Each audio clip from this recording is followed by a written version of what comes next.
Anin. Thank you, Evan. So I'm going to apologize. He's taking off on me like I took off on him, but I figured it was better that I go to the washroom while he was talking instead of when I was talking. I'd like to say, Jimmy Gwich, thank you to Elder Diane and to Jackie for starting us off in a good way tonight.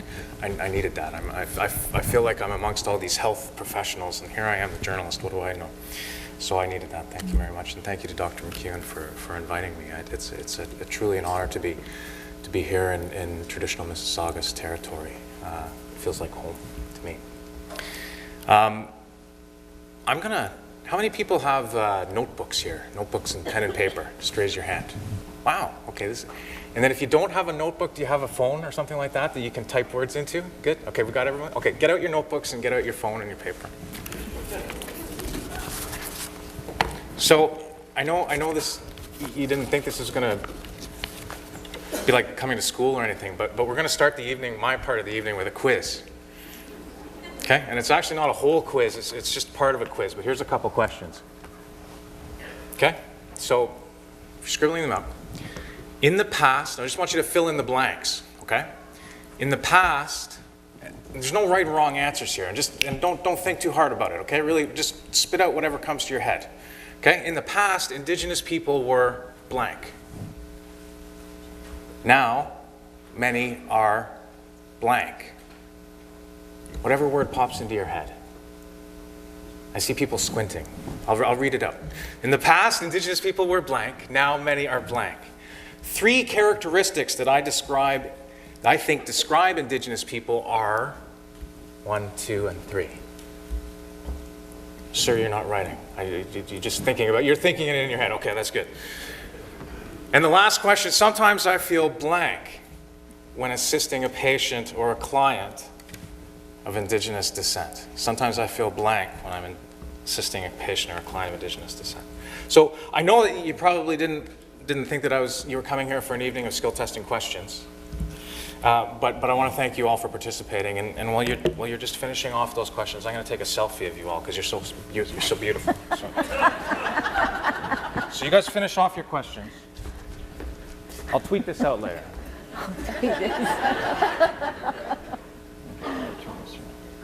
Keep writing the questions. Okay, good. Okay, I'm going to turn the slide off now. So. Almost all the students at the UBC School of Journalism where I teach are non-native. So when they arrive for their first day of my reporting in Indigenous Communities class, I hand them a fill-in-the-blank cultural competency quiz. And what you've just seen is an abbreviated version of the quiz that I just gave you here. Well, this clicker is tricky. There we go. I want to highlight the last question on those questions there. And the version that I give my journalism students, when they answer the question, sometimes when I interview a person of Indigenous descent, I feel blank. I want to show you some of the answers I get from my students. Sometimes when I interview a person of Indigenous descent, I feel uneducated, anxious, nervous, ignorant, and unsure. Now those are hardly the ingredients for a successful news story. When a reporter feels intimidated before they even make one call. But lack of cultural competence can have really dire consequences when people come into contact with the health system. How many of you have heard of Brian Sinclair? Does that name ring any bells? Oh, that's great. That's excellent to hear. For those of you who haven't heard of him, click. Where do I point? Do you hear? Up there? Was good. So for those of you who haven't heard of him, in 2008, Brian was referred to the ER in Winnipeg. He had a blocked catheter. He was a double amputee. He spoke to a triage aide when he arrived, but he was never formally entered into the hospital triage system. For 34 hours, Brian Sinclair waited there. 34 hours. He vomited several times, but he was never asked if he was waiting for medical treatment. By the time he was discovered dead, rigor mortis had set in. Quick. There was an inquest, and that just wrapped up this year. Remember, this happened in 2008. Many hospital staff testified they saw Brian Sinclair, but no one thought he was waiting for care. An internal report found that some thought he was drunk, some thought he was waiting for a ride, some of the staff just thought he needed a place to rest. His family asked the inquest into his death to look at racism and discrimination in the healthcare system. But that was considered beyond the scope of the proceedings. Now, racism is a touchy word in Canada. I just did a documentary on this in the National, and I know it's an uncomfortable word. Canadians don't like to use the R word when we talk about ourselves or our fair country. We like to think that what happened in Ferguson, all that stuff, that could never happen here in Canada. And I hope so too. What happened in Ferguson couldn't happen here in Canada, but that doesn't mean that racism doesn't exist in Canada. And unfortunately, Brian's story isn't unusual.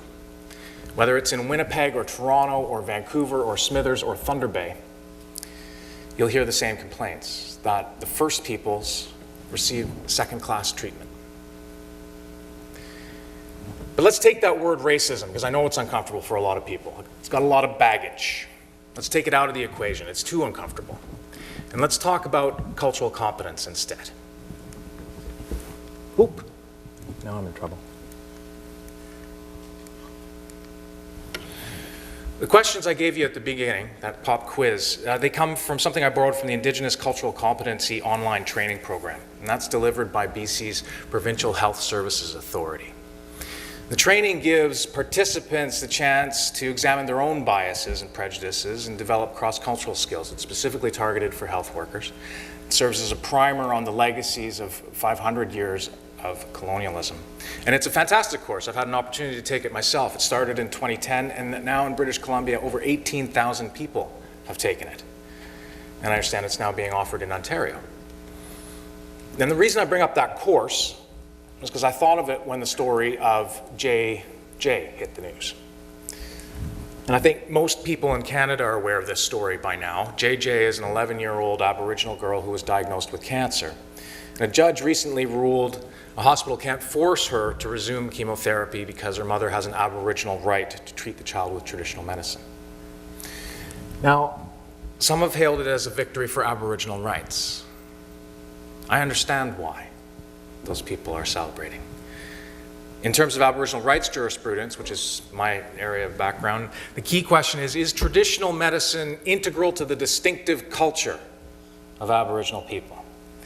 And you just have to ask the Indian agents, who did everything in their power to stop our people from doing sun dances and shaking tents and sweat lodges and spiritual bathing. They knew how integral to our cultures those ceremonies were. And that's why they outlawed them. And that's why our people today are so committed to keeping those traditions alive. But if you accept that the decision in JJ's case was good law, that traditional medicines are integral to our distinctive cultures, it was no doubt a terrible fact pattern, as we say in law. And that's leaving aside the whole complicating factor of the trip to Florida for alternative treatments. But if this case had centered on an 85-year-old elder who was turning down chemo in favor of traditional healing, I don't think that there would have been the concern or the outrage even that we've heard about this decision. And of course, what sets this apart is that it's about a child. It's a child with cancer and her mother. And it's a devastating and it's a heartbreaking predicament for them to be in. But I want to ask this question. Did this case ever need to get to court? From the moment that the daughter was diagnosed, the mother said she was determined to use traditional healing methods. The doctors didn't stop her from doing that, but the mother felt that they were suspicious about what she was doing. Her daughter was allowed to participate in a First Nations healing ceremony at the hospital, but the mother said right after our ceremony was done, somebody told me, the nurse turned to them and said, "She's all better now, right?" And those doubts and that sarcastic comment helped persuade the mother to end chemo. And here's where I think a big dose of cultural competence might have made this a non-story. You know, myself, I've had the good fortune to participate in a lot of traditional healing ceremonies. I attend a sweat lodge where I help keep the fire, and I've still got a lot to learn, a lot to learn about that. But I do know this, that no traditional healer would say, take 2 sage smudges and call me in the morning.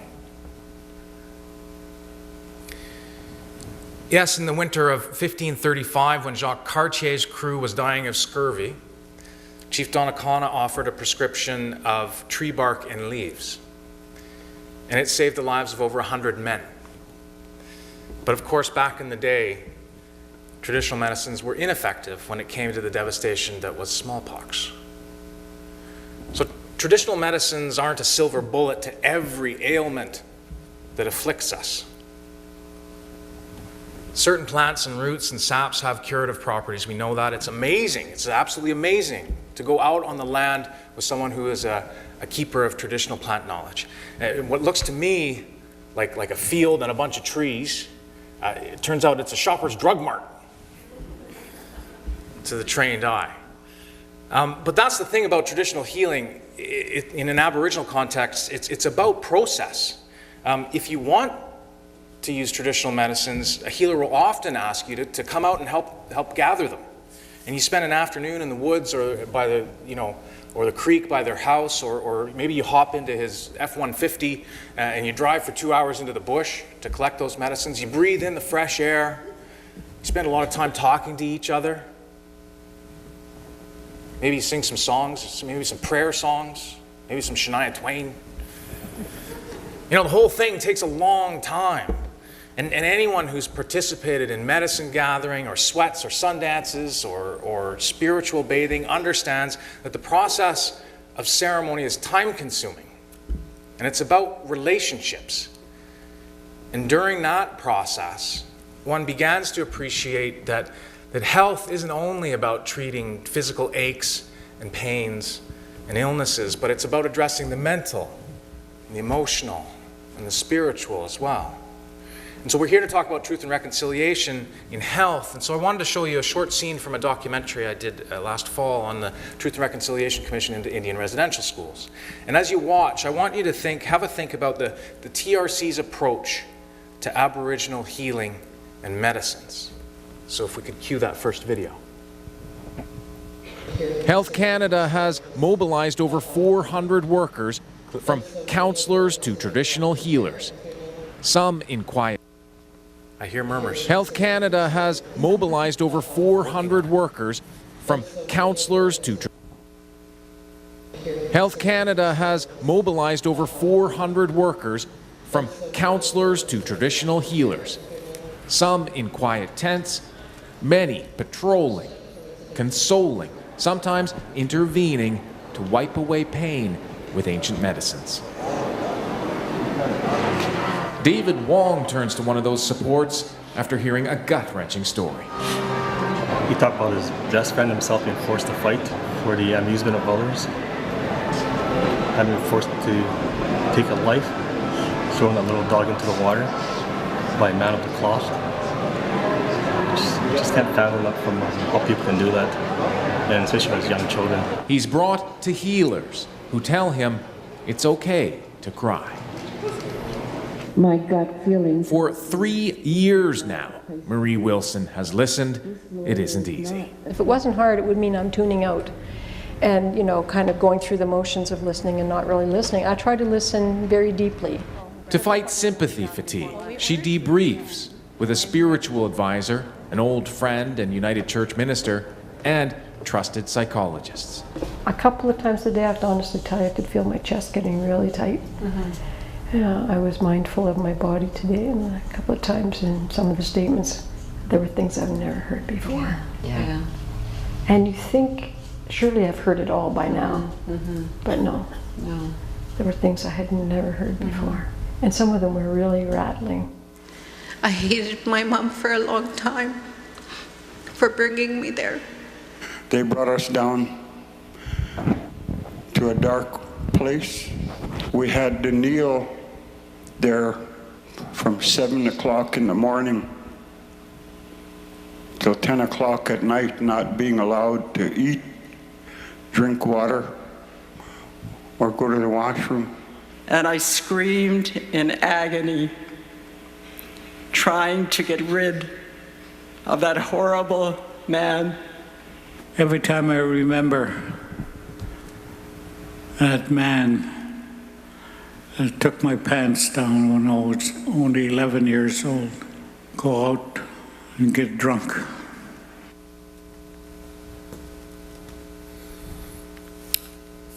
I want to tell you just a little behind the scenes story about that. After that scene with Commissioner Marie, with her psychologist and spiritual advisor and counselor, they turned to me and they said, "How are you doing?" And I've been running around for 2 days listening to survivor stories, and I hadn't asked myself that question. How am I doing? I'm a news reporter. But the next day, I offered tobacco to the sacred fire, and I also made time to stop, and I went to see some of those spiritual workers. And I asked if I could be smudged. And the two elders waved me over, and they asked me to stand next to them.